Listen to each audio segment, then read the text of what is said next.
Alhamdulillahi Rabbil Alamin, salatu wassalamu ala Rasulillah wa ala alihi wa sahbihi ajma'in. Mes chers frères, on va entamer une nouvelle vidéo, Inch'Allah, sur la vision d'Allah, le Très-Haut, au paradis par le frère. Sachez, mes frères et mes sœurs, que la plus belle récompense au paradis est de voir le visage d'Allah, le Très-Haut, qui n'a aucune ressemblance avec sa création. Le prophète, sallallahu alayhi wa sallam, que la paix et la bénédiction soient sur lui, formulait cette invocation. Ô Allah, je te demande de me faire part du plaisir de voir ton noble visage, et je te demande que tu fasses en sorte que ta rencontre me manque sans aucun malheur préjudiciable et qu'aucune sédition qui m'égarera ne me touche. Donc, c'était une invocation que le prophète sallallahu alayhi wa sallam faisait. Dans la sourate 4, verset 35, Allah le Très-Haut dit: il y aura là au paradis, pour eux, tous ceux qu'ils voudront, et un supplément de notre part. Dans la sourate Yunus, verset 26, Allah le Très-Haut dit: à ceux qui ont bien œuvré gagneront la plus belle récompense et un supplément. Donc les savants, ils se sont appuyés sur ces deux versets et ont prétendu que le supplément était la vision d'Allah le Très-Haut, c'est-à-dire la vision du visage d'Allah. Donc Allah sera visible pour les habitants du paradis. Les habitants du paradis pourront le voir. Allah le Très-Haut dit aussi, il parle des hôtes de l'enfer, donc des habitants de l'enfer, et il dit: certainement pas, ils seront ce jour-là séparés de leur Seigneur par un voile. Donc, selon l'imam Shafi, si les gens de l'enfer seront séparés de leur Seigneur par un voile, cela signifie que les gens du paradis ne le seront pas. Donc, c'est une preuve supplémentaire de la vision d'Allah le Très-Haut par les croyants. De plus, le plus grand châtiment des gens de l'enfer ne sera pas d'être châtiés dans le feu, dans le froid, dans les océans de l'enfer.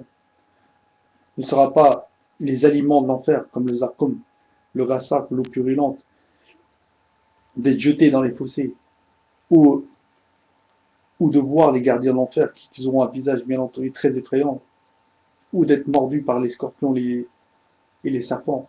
Le plus grand châtiment des gens de l'enfer sera d'être privés de la vision d'Allah le Très-Haut.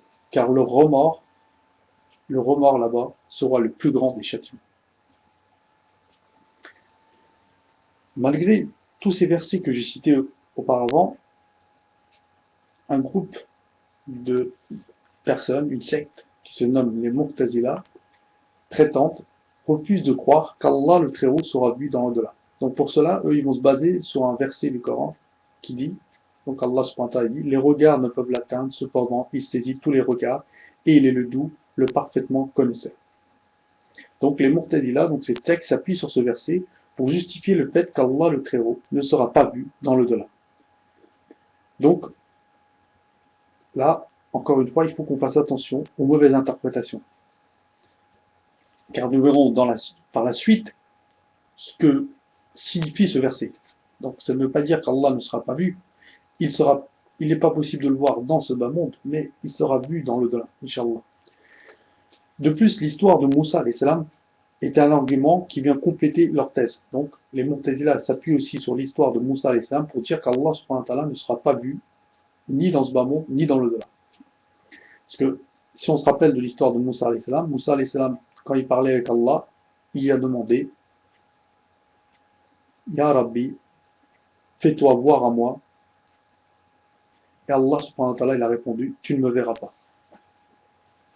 Mais Allah subhanahu wa ta'ala, il a dit: mais regarde la montagne. Si cette montagne me résiste, tu peux me voir. Puis Allah subhanahu wa ta'ala, il s'est dévoilé à cette montagne, et la montagne est devenue poussière, et Moussa alayhi salam s'est évanoui. Et quand il a repris connaissance, il a dit: ô transcendance, je me répands à toi, je suis le premier des croyants. Donc là, Moussa alayhi salam s'est aperçu que même la montagne n'a pas pu résister à la sublime beauté d'Allah. Alors comment lui, il aurait pu le faire? Il faut savoir que tous les savants qui ont interprété ce verset, donc les savants qui ont interprété ce verset, disent qu'Allah subhanahu wa ta'ala, il a ouvert une brèche de son voile, d'un trou d'aiguille. Donc il a regardé la montagne d'un trou d'aiguille, et un rayon de lumière est sorti donc de ce trou d'aiguille et a percuté la montagne, et ça a suffi pour que la montagne soit réduite en poussière, réduite à néant. Donc pour dire que le pour faire montrer la grandeur d'Allah, la splendeur d'Allah. Donc le prophète sallallahu alayhi wa sallam, que la paix et la bénédiction soient sur lui, dit: Allah ne dort pas, il ne lui convient pas de dormir, il abaisse l'équité et l'élève. Les actions du jour lui sont élevées avant celles de la nuit, et celles de la nuit avant celles du jour. Son voile est de lumière. S'il l'enlève, les rayons de son visage brûleraient ce que son regard atteindrait parmi sa création. Donc, ça veut dire que si Allah le Très-Haut enlève son voile de lumière, toutes ces créatures, les anges, les êtres humains, les djinns, ainsi que les 7 cieux, seraient brûlés, anéantis, réduits à néant. Pour faire montrer aussi la grandeur d'Allah. Donc, certes, Allah le Très-Haut ne peut pas être visible dans ce bas monde, mais ça ne veut pas dire qu'il ne sera pas vu dans l'au-delà. Car notre prophète, sallallahu alayhi wa sallam, que la paix et la bénédiction soient sur lui, a dit: vous verrez votre maître avec vos yeux. Et il dit aussi dans un autre hadith, sallallahu alayhi wa sallam, vous verrez votre Seigneur comme vous voyez la lune. Acquittez-vous de la prière de Fajr et de la prière de Asr.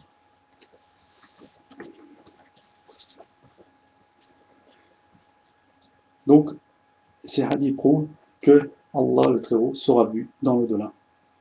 Quand les habitants du paradis seront installés, il y a un crieur qui dira: ô gens du paradis, votre Seigneur exalté et béni soit-il veut que vous lui rendiez visite. Alors venez pour sa visite.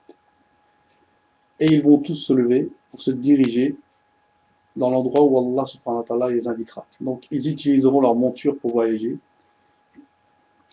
Puis on installera des plateformes de lumière, de perles, d'or, d'argent. Et la personne qui sera dans le plus bas niveau du paradis sera installée sur une feuille de mousse. Chaque personne sera installée selon son degré, et le Créateur dira: ô gens du paradis, votre Seigneur souhaiterait réaliser une promesse qu'il vous a faite. Alors les gens du paradis diront: n'a-t-il pas déjà illuminé nos visages? N'a-t-il pas alourdi nos balances de bonnes actions? Ne nous a fait-il pas rentrer au paradis et éloigner des flammes de l'enfer? Alors ils s'interrogent, et une lumière apparaîtra d'en haut, et illuminera tout le paradis. Et Allah le Très-Haut dira: ô gens du paradis, que la paix soit sur vous. Puis par la suite, Allah le Très-Haut enverra un vent qui fera bouger les feuilles des arbres du paradis. En sachant que les arbres du paradis sont magnifiques. Leur tronc, tout arbre au paradis a son tronc en or. Les feuilles des arbres feront une musique où les habitants du paradis seront émerveillés, et s'ils l'entendaient sur terre, ils seraient tous morts de plaisir. Alors Allah le Très-Haut dira: voulez-vous que je vous donne mieux que cela? Les habitants du paradis diront: qu'est-ce qu'il y a mieux que cela, ya Allah? Et Allah le Très-Haut dira au prophète Daoud alayhi salam de lire son livre, le Posm, le Zébur. La belle voix de Daoud alayhi salam leur fera oublier la musique du paradis. Et les gens du paradis seront plus émerveillés encore. Alors Allah le Très-Haut dira: voulez-vous que je vous fasse écouter mieux que cela? Les habitants du paradis diront: qu'est-ce qu'il y a mieux que cela? Qu'est-ce qu'il y a mieux que ce qu'on a écouté, ya Allah? Et Allah le Très-Haut appellera alors notre prophète Mohammed sallallahu alayhi wa sallam pour qu'il lise la sourate Yasin. La belle voix de notre prophète, fera oublier la voix de Daoud alayhi salam. Et ils seront encore plus émerveillés par la lecture du prophète Mohammed sallallahu alayhi wa sallam. Alors Allah le Très-Haut leur redira de nouveau: voulez-vous que je vous fasse écouter mieux que cela? Les habitants du paradis diront: qu'est-ce qu'il y a mieux que cela, ya Allah? Et Allah lui-même lira ses propres paroles. Donc Allah le Très-Haut lira la sourate Ar-Rahman, donc ses propres paroles, ses propres versets. Pendant cette lecture, le trône et le paradis d'Allah le Très-Haut trembleront, et les gens du paradis n'auront jamais entendu quelque chose de plus beau que cela. Et alors Allah le Très-Haut leur redira: voulez-vous que je vous donne mieux que cela? Enfin, Allah le Très-Haut retirera son voile de lumière. Et la beauté illimitée d'Allah le Très-Haut fera oublier aux gens du paradis le paradis lui-même. Donc les habitants du paradis, quand ils verront Allah, ils oublieront leur palais, leur houri, la nourriture, les paysages, les couleurs, en sachant qu'Allah le Très-Haut a dit: j'ai réservé un paradis à mes très chers serviteurs dont ni œil a vu, ni oreille entendu, ni imagination peut imaginer. Subhanallah. Le paradis leur paraîtra comme un rêve. Donc, il sera oublié. Quand ils verront Allah, ils oublieront tout le paradis. Subhanallah. Et si Allah le Très-Haut n'aura pas remis son voile pour se cacher, les habitants du paradis seraient restés bloqués éternellement dans cette contemplation. Donc ils seraient restés éternellement bloqués. Ils ne pourraient plus bouger. Il ne pourra plus bouger. Tellement Allah le Très-Haut a une beauté illimitée, a une beauté parfaite. Donc la beauté d'Allah leur fera oublier tout le paradis et ils resteraient éternellement bloqués si Allah le Très-Haut n'aura pas mis son voile de lumière. Après que le voile, après qu'Allah le Très-Haut ait remis son voile, les habitants du paradis attendront avec impatience qu'il se relève pour recontempler le visage d'Allah le Très-Haut. Et ce sont les anges du paradis qui tireront avec des chaînes en or les habitants du paradis pour qu'ils retournent à leur place. Donc même si éternellement ça aurait été limité, il n'aura pas pu se lasser de regarder le visage d'Allah. Donc Allah subhanahu wa ta'ala, les gens du paradis ne pourront jamais se lasser de le regarder. Même si éternellement ça aurait été limité, ils n'auraient pas pu se lasser de le regarder. Il aura fallu un autre éternellement. Même si celui-ci aurait été limité, il aura fallu un autre éternellement jusqu'à éternellement. Donc rien ne peut être mieux que de voir le visage d'Allah. Les gens qui verront le visage d'Allah ne pourront pas se lasser de le regarder. Tant qu'Allah les regardera, ils seront bloqués, ils ne pourront plus bouger. Ils ne pourront plus regarder à droite, à gauche. Ils oublieront tout le monde. Ils auront l'impression qu'ils sont seuls avec leur Seigneur.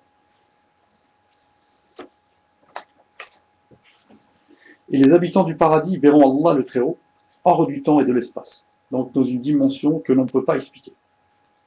Donc l'imagination ne peut pas imaginer. Allah le Très-Haut, dans ces cas-là, interpellera chacun de ses serviteurs et il dira à son serviteur, il lui fera rappeler les péchés qu'il a commis dans ce bas monde. Et le serviteur dira, oh Allah, ne m'as-tu pas pardonné? Et Allah le Très-Haut sourira et dira, bien sûr je t'ai pardonné, sinon tu ne serais pas ici. Subhanallah. Allah il va parler avec son serviteur et il dira, bien sûr je t'ai pardonné, sinon tu ne serais pas ici. Et il va lui sourire. Subhanallah. Donc il va être seul. Le serviteur croira qu'il est seul à seul avec son Seigneur, alors qu'il y a des milliards de personnes qui contemplent le visage d'Allah, mais lui il a l'impression qu'il est seul avec Allah. Et Allah le Très-Haut a dit dans le Coran, dans le Coran, les regards ne peuvent l'atteindre, cependant il saisit tous les regards. Donc c'est le verset que j'avais cité auparavant, où la secte des Mu'tazila, justement, s'appuyait pour dire qu'Allah ne sera pas vu dans l'au-delà. Donc les regards ne pourront pas cerner Allah, le Très-Haut, la grandeur d'Allah. C'est ça que ça veut dire en fait. Les regards ne pourront pas cerner la regard. Mais les gens du paradis verront Allah, mais ils ne pourront pas cerner la grandeur d'Allah, le Très-Haut.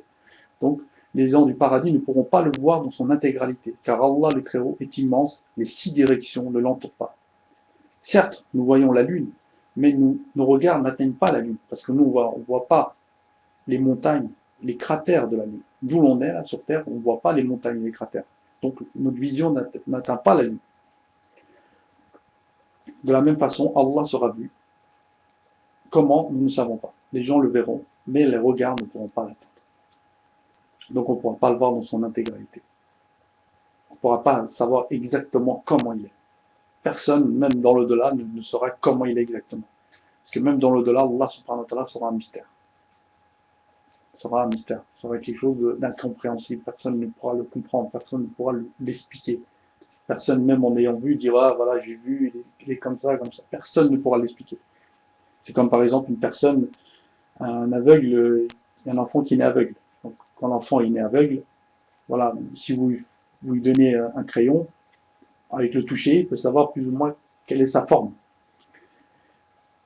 Si vous lui donnez un carré, si vous faites montrer un carré, il peut savoir par la forme qu'est-ce qu'un carré. Mais si vous essayez de lui expliquer la couleur rouge, vert, jaune, on ne peut pas y expliquer la couleur rouge. Bien que nous on le voit, nous on ne peut pas lui expliquer ça. D'accord? On ne peut pas y donner la définition d'une couleur. C'est pareil, Allah le Très-Haut sera vu dans l'au-delà, mais les habitants du paradis ne pourront pas l'expliquer, ne pourront pas le voir. C'est un moment qui se vivra. Donc la vision d'Allah, le Très-Haut, procurera aux habitants du paradis une explosion de plaisir à l'intérieur d'eux que nous ne pouvons pas expliquer, qui leur fera oublier tout le paradis, tous les délices du paradis, leurs femmes du paradis, les couleurs, les nourritures, les paysages inimaginables, les palais, les villes flottantes. Donc ces plaisirs leur fera oublier tout cela. Et cette vision est un moment qui se vivra et il ne peut pas s'expliquer. Car personne, même en ayant vu Allah le Très-Haut, ne pourra le décrire. car Allah subhanahu wa ta'ala est unique, rien ne lui ressemble, comme Allah subhanahu wa ta'ala est dans le Coran, rien ne lui ressemble. Donc voilà, personne ne pourra expliquer Allah le Très-Haut. Donc pour vraiment comprendre qui est Allah, comment il est Allah, il faudra qu'Allah lui-même nous dote d'une de ses attributs parfaits, en l'occurrence, qui nous donne sa science illimitée, pour que nous puissions comprendre Allah subhanahu wa ta'ala. Personne ne peut comprendre Allah. Personne ne peut le voir dans son intégralité. Mais il sera vu de la façon que lui veut. Et par la suite, le paradis deviendra de plus en plus beau de vendredi en vendredi. Donc chaque vendredi, de vendredi en vendredi, le paradis devient de plus en plus beau. Les palais changent, les paysages changent, les habitants du paradis deviennent de plus en plus beaux, les femmes deviennent de plus en plus belles, les couleurs changent, les nourritures deviennent de plus en plus beaux. Donc c'est comme par exemple Paris 1950 et Paris maintenant. Donc il y a eu un changement, les designs ont changé, la ville a changé, l'architecture a changé. Pareil pour le paradis, de vendredi en vendredi, il viendra de plus en plus beau, éternellement comme ça, jusqu'à l'éternité. Tout évoluera au paradis, hormis Allah le Très-Haut, qui ne deviendra pas de plus en plus beau, car Allah le Très-Haut est dans l'illimité de sa beauté, il est dans la perfection totale. Donc c'est pour cela que notre intelligence ne peut pas imaginer la perfection. Donc c'est une beauté illimitée. Allah ne deviendra pas de plus en plus beau, car il est déjà dans l'illimité de sa beauté, dans la perfection totale. C'est pour ça que ça, nous, on ne peut pas l'imaginer. On ne pourra jamais l'imaginer. On ne peut pas imaginer la perfection. Quelque chose qui devient de plus en plus beau n'est pas parfait. La perfection, ça veut dire qu'il n'évolue plus dans sa beauté. Il est dans l'illimité de sa beauté. Une chose que nous, ne pouvons pas imaginer. Subhanallah. C'est ça. Ce que nous, on doit chercher, c'est satisfaire Allah pour qu'Allah, le Très-Haut, nous fasse montrer son noble visage. Il y a des gens qui verront Allah matin et soir. Il y a des personnes pieuses qui verront Allah subhanahu wa ta'ala matin et soir. Au paradis, il y a le matin et le soir, mais c'est pas comme sur terre. C'est pas la nuit qui vient recouvrir le jour qui vient recouvrir la nuit. C'est le trône d'Allah qui se situe au-dessus du paradis, qui change de lumière. Donc c'est le trône d'Allah qui illumine le paradis. Donc le changement de lumière du trône d'Allah différencie le matin et le soir. Et le temps là-bas au paradis, c'est comme le lever et le l'aube du soleil. Comme l'aube et le lever du soleil, comme un coucher du soleil, le temps là-bas. Subhanallah. C'est un endroit magnifique, indescriptible, mais Allah, la beauté d'Allah, bien entendu, vient faire oublier tout cela. Parce qu'Allah est encore plus beau, c'est Allah subhanahu wa ta'ala qui a créé le paradis, qui a fait ses designs. Alors, que dire de la beauté d'Allah le Très-Haut? Personne ne peut imaginer Allah subhanahu wa ta'ala. Mes chers frères, je vais m'arrêter ici. J'espère que cette vidéo vous a plu. Alhamdulillahi Rabbil Alamin. Salatu wa salam ala Rasulullah. Subhana rabbika rabbil izzati amma yasifun wa salamun ala al-mursalin. Alhamdulillahi Rabbil Alamin.